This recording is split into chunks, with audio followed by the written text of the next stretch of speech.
क्योंकि इन अणुओं के परस्पर प्रबल सहसंयोजी बंधों द्वारा जुड़े होते हैं।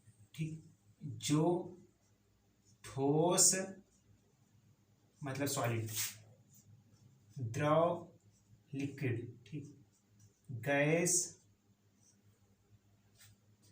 अवस्था में होते हैं। ठीक, ये लक्षण है पहला। सेकंड, दूसरा लक्षण लेते हैं हम। ठीक, चलिए, इन यौगिकों के गलनांक मतलब मेल्टिंग पॉइंट तथा क्वथनांक बॉइलिंग पॉइंट बहुत कम होते हैं। अब पूछेंगे क्यों कम होते हैं, तो हम बताएंगे क्योंकि, ठीक, क्योंकि इन जो यौगिक होते हैं जो सहसंयोजिक, ठीक, इन यौगिकों में वांडर वाल्स फोर्स से बंधे या बने होते हैं। ठीक, होते हैं। और ये बल बहुत ही क्या होता है, वांडरवाल फोर्स बहुत ही कमजोर होता है। ठीक, वांडरवाल ये जो होता है वीक वांडरवाल फोर्स बोल सकते हैं। ठीक है, वीक वांडरवाल फोर्स से बंधे होते हैं और जिसे तोड़ने में बहुत कम ऊर्जा की आवश्यकता होती है, जिसे तोड़ने में बहुत कम ऊर्जा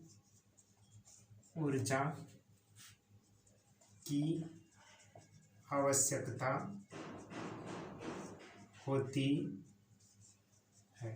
ठीक, इसीलिए इनके गलनांक क्वथनांक क्या होते हैं, कम होते हैं। तीसरा लक्षण देखते हैं हम। ठीक,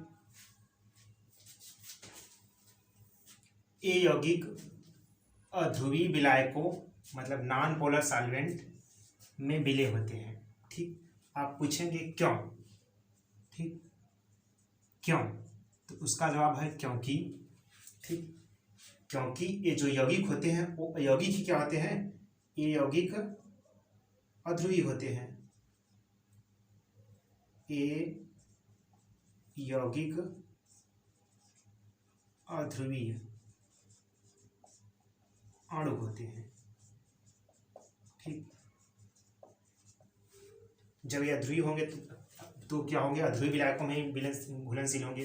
ठीक, चलिए हम देखते हैं, यदि हम जाने तो हम देखते हैं विलायक कितने प्रकार होते हैं। देखिए, दो प्रकार का आपको विलायक मिलेगा। एक मिलेगा ध्रुवीय विलायक, सदैव ध्रुवीय विलायक। ठीक, और दूसरा आपको सदैव मिलेगा अध्रुवीय विलायक, अध्रुवीय विलायक। ठीक, ध्रुवीय विलायक जैसे कि आप देख सकते हैं वाटर, ठीक, जल, एल्कोहल, अल्कोहल, ये क्या होते हैं, पोलर सॉल्वेंट होते हैं, मतलब ध्रुवीय होते हैं। ठीक, अध्रुवीय मतलब नॉन पोलर देख लेते हैं, जैसे कि आप देख सकते हैं ईथर। ठीक, आप देख सकते हैं पेट्रोल, आप देख सकते हैं कैरोसिन। ठीक, आप देख सकते हैं डीजल आदि। ठीक है, आप ऑयल भी देख सकते हैं इसी में, ऑयल। ठीक है, जितने भी होते हैं आप लिहाइड और के कंपाउंड देख सकते हैं या कीटोन के। ठीक, ये सब अध्रुवीय होते हैं। आप ध्रुवी को ध्रुवी में डालेंगे तो घुल जाएगा, और अध्रुवी में भी ये इसमें घुलेगा, इसमें एक दूसरे में घुल सकते हैं, लेकिन कभी ऐसा नहीं होगा कि आप ध्रुवी को अध्रुवी में घोलिए या अध्रुवी को ध्रुवी में घोलिए, कभी नहीं घुलेंगे। आप खुद देख लीजिए ना, पानी रहे उसमें आप पेट्रोल डालिए नहीं घुलता है, या तेल डालिए, पेट्रोल और पानी में तेल डालेंगे तो पता चलता रहता है, लेकिन आप ऑयल को पेट्रोल मिलाइए मिल जाएगा, या कैरोसिन मिलाइए मिल जाएगा। ठीक, तो हम कह सकते हैं ध्रुवीय विलायक ध्रुवी में ही घुलनशील होते हैं, और अध्रुवीय विलायक अध्रुवी में ही क्या होते हैं, घुलनशील होते हैं। ठीक, तो यहाँ पे भी ये यौगिक क्या होते हैं, अध्रुवीय विलायकों में विलय होते हैं। क्यों, क्योंकि ये अणु ही क्या होते हैं, अध्रुवीय अणु होते हैं, तो अध्रुवी में ही घुलनशील होंगे, अध्रुवी में घुलनशील नहीं होते, जबकि अध्रुवीय विलायकों में क्या होते हैं, घुलनशील होते हैं। ठीक, चलिए ठीक है, नेक्स्ट देखते हैं।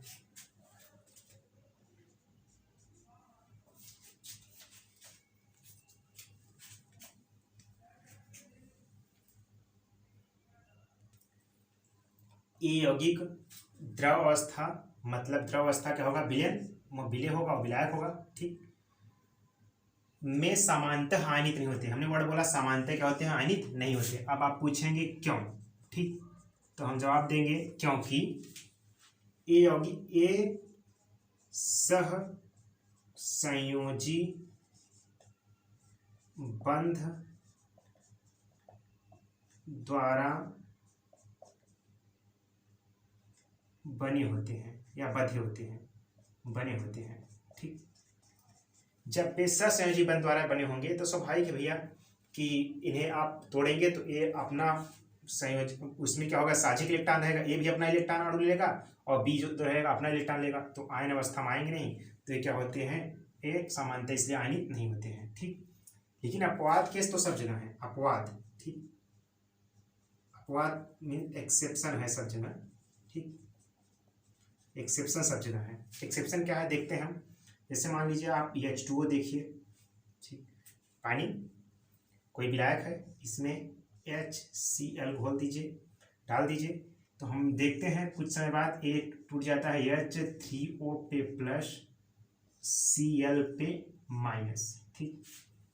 क्या होता है, हम कह सकते हैं कि ऐसे सहसंयोजी यौगिक, ये सहसंयोजी यौगिक है, यहाँ पे HCl के बीच में सहसंयोजी बंध है, तो ये सहसंयोजी यौगिक है, ये क्या किया है, अपना H प्लस इसको दे दिया, इसलिए H3 हो गया, प्लस हो गया। तो हम कह सकते हैं ऐसे सहसंयोजी यौगिक जो जल को H प्लस आयन देते हैं, मतलब प्रोटॉन देते हैं या जल से प्रोटॉन लेते हैं, ठीक, वो क्या हो जाते हैं, आयनित हो जाते हैं सामान्यतः, ठीक। तो यही वही इसी केस में क्या होंगे, आयनित होंगे, अन्यथा आयनित नहीं होंगे, ठीक। अब जो H प्लस आयन देता है हम जानते हैं ये क्या होगा, H प्लस आयन डोनर होगा, प्रोटॉन डोनर होगा, और ये क्या होगा, प्रोटॉन एक्सेप्टर होगा, ठीक।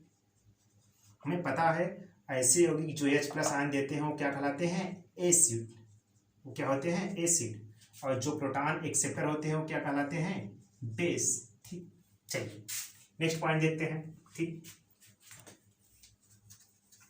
नेक्स्ट है ए यौगिक द्रव अवस्था मीन्स विलयन में विद्युत के अचालक होते हैं। आप कहेंगे क्यों अचालक होते हैं, ठीक है, तो हम आंसर देंगे क्योंकि, ठीक, क्योंकि ये आयनित नहीं होते हैं, क्योंकि ये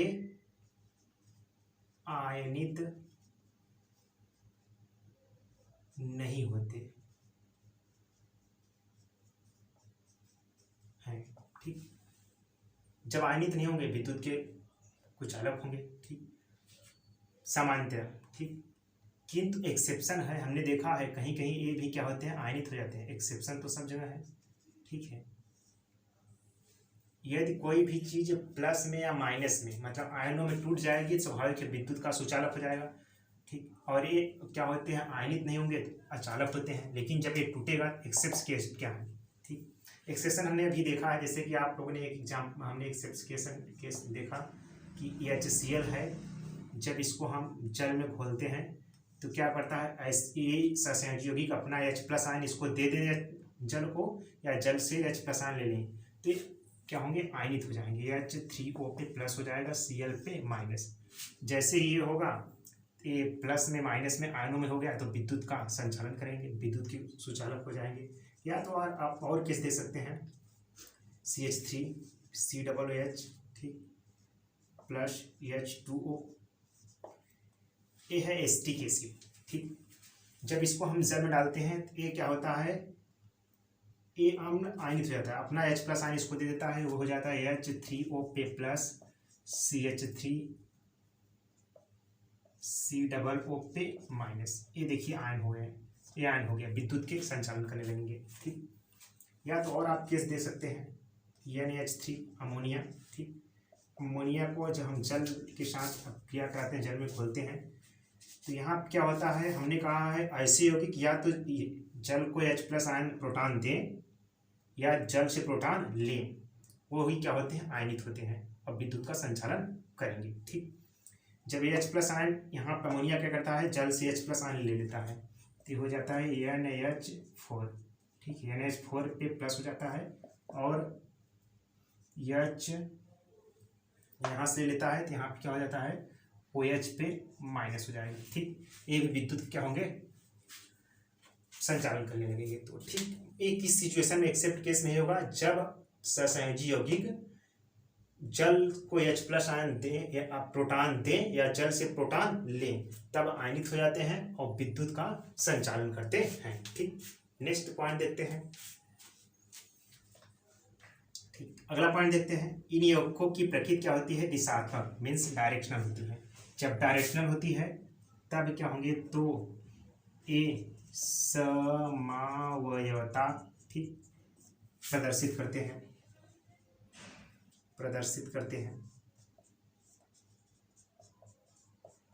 समावयवता प्रदर्शित करते हैं, और या जिससे बोल सकते हैं, ठीक है,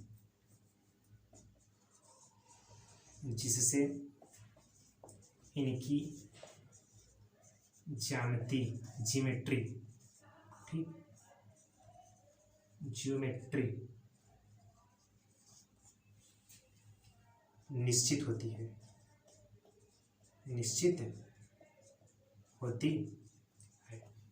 चलिए इस प्रकार हम सहसंयोजी बंध पढ़ें और सहसंयोजी यौगिक क्या होते हैं, सहसंयोजी यौगिक के लक्षण क्या होते हैं। इस प्रकार ये पॉइंट खत्म होता है, नेक्स्ट पॉइंट स्टार्ट होता है। ठीक।